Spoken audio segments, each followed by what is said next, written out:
Hello, my strong friends. I am here on this beautiful Wisconsin spring day, and you can tell it's spring because the ice is melting, to talk about specificity. If you're training for something specific, for example, a powerlifting meet, you need to be good at three movements, which is the squat, the bench, and the deadlift. And one way to overload those movements is to do slight changes to the movements. For example, with your bench press, to do board presses, or a close grip bench, or switching to a multi-grip bar, etc., etc. A bunch of ways to overload the movement to stop the law of accommodation, basically. Louis Simmons, Westside Barbell, talk a lot about this stuff. In their training, they mostly don't do the actual movement they're training for. They do it very rarely. They have a bunch of reasons. You can fucking use Google and find out why, what his thoughts and what their thoughts are behind it and why they do it like that. But basically, you're talking about how to set up your programming for that. So for your main movement, you want to be 0 to 2, or you want 0 to 2 degrees of separation from the main movement. So if the main movement is the bench press, you don't want to go over 2 degrees of separation. And what I mean by that is, if you take your normal bench and you make it close grip, now you have 1 degree of separation from your normal bench. And now, let's say you band it, now you have 2 degrees of separation. And then you decide to, hang kettlebells from the ends of the barbell. Now you have 3 degrees of separation, and you're not going to get a whole lot of indirect carryover, or a whole lot of direct carryover to your normal bench.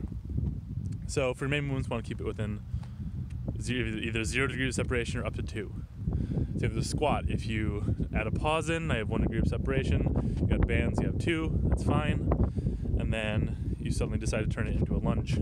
I have 3 degrees of separation. Or add a SSB or something, change the barbell.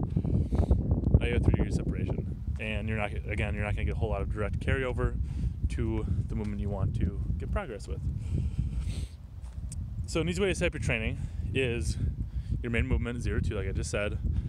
For your next your first accessory movement, having 3 to 5 degrees of separation.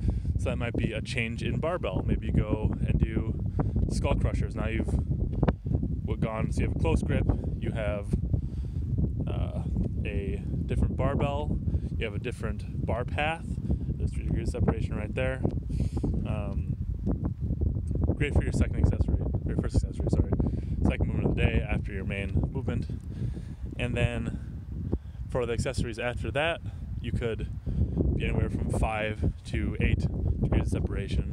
For example, now you're using a cable machine, you're doing fucking bicep curls, you're doing a totally different movement.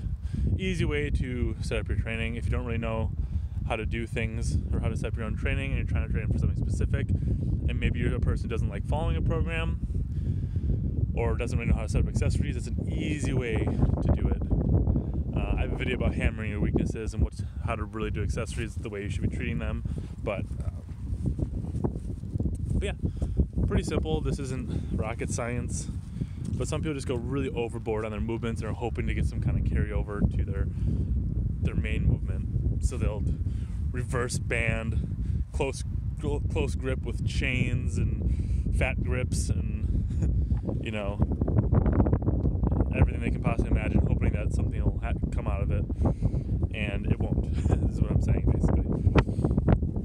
Try to simplify things. Don't overdo it with the accommodating resistance, with the weird grips, stuff like that. And I know I do a lot of weird movements. I don't do a lot of typical movements, but that's because I don't train for anything specific. I just train for the hell of it, and it's fun, and I like trying new things. And it's not to say that by going to these extremes that it won't have any carryover.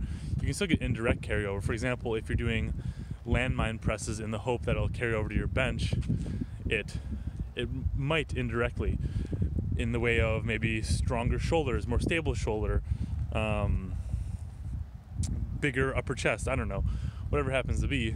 So you might get some indirect carryover. So that's not to say you shouldn't do movements that are away from the norm or are a little bit, or multiple degrees away. But especially if you're training for something upcoming, something coming soon, you need to be doing things that are more specific. Save the other stuff for your GPP training. Don't be maxing out on Jefferson deadlifts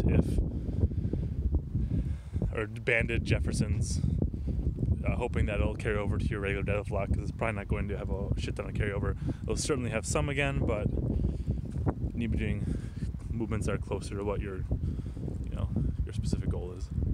So give it a thought. I'm just kind of rambling here on my lunch break because damn, it's beautiful out. Gotta love Wisconsin. We get a bad rap, but on the nice days, it's really nice here. It could be sunnier, but fuck it. See you guys.